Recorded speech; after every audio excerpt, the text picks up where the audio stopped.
Hi friends, நம்ம இன்றைக்கி பார்க்க போகிறது பொட்டேட்டோ ஃப்ரை.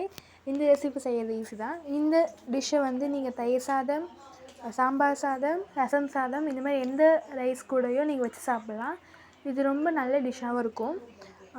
என் பேர் Anushka Devi. Welcome to Manimaran channel. வீடியோக்குள்ளே போகிறதுக்கு முன்னாடி நம்ம சேனலை சப்ஸ்கிரைப் பண்ணிக்கோங்க, லைக் பண்ணிக்கோங்க. வாங்க வீடியோக்குள்ளே போகலாம். இப்போ நம்ம ஒரு கடாயில் 2 டேபிள் ஸ்பூன் எண்ணெய் ஊற்றிக்கலாம்.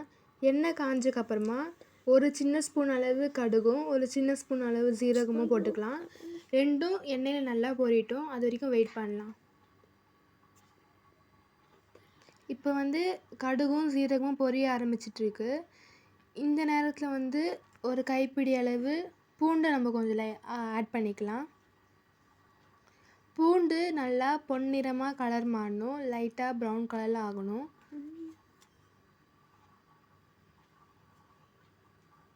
இந்த நேரத்தில் இந்த மாதிரி இருக்கும்போது பெருங்காயத்தூள் லைட்டாக ஒரு ஸ்பூன் அளவு ஆட் பண்ணிக்கலாம். இப்போ இது எல்லாத்தையும் நல்லா வதக்கிக்கலாம். நான் இப்போது செய்ய போகிறது 2 பொட்டேட்டோ எடுத்திருக்கேன்.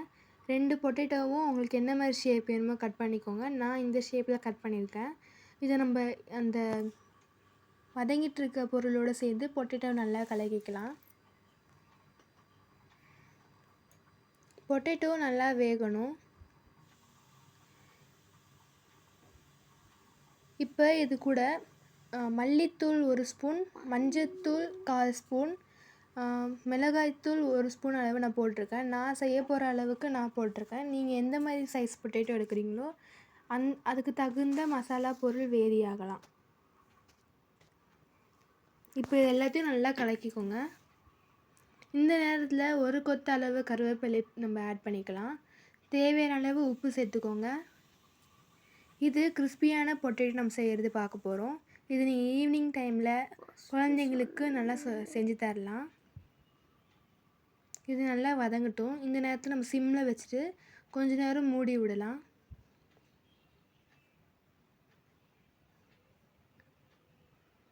இப்போ நம்ம செஞ்சு முடிச்சிட்டோம். இந்த கிறிஸ்பியான உருளைக்கிழங்கு ஃப்ரை. இதை நீங்கள் வீட்டில் எல்லாம் ட்ரை பண்ணி பார்த்துட்டு கமெண்ட் பண்ணுங்கள். Thank you guys.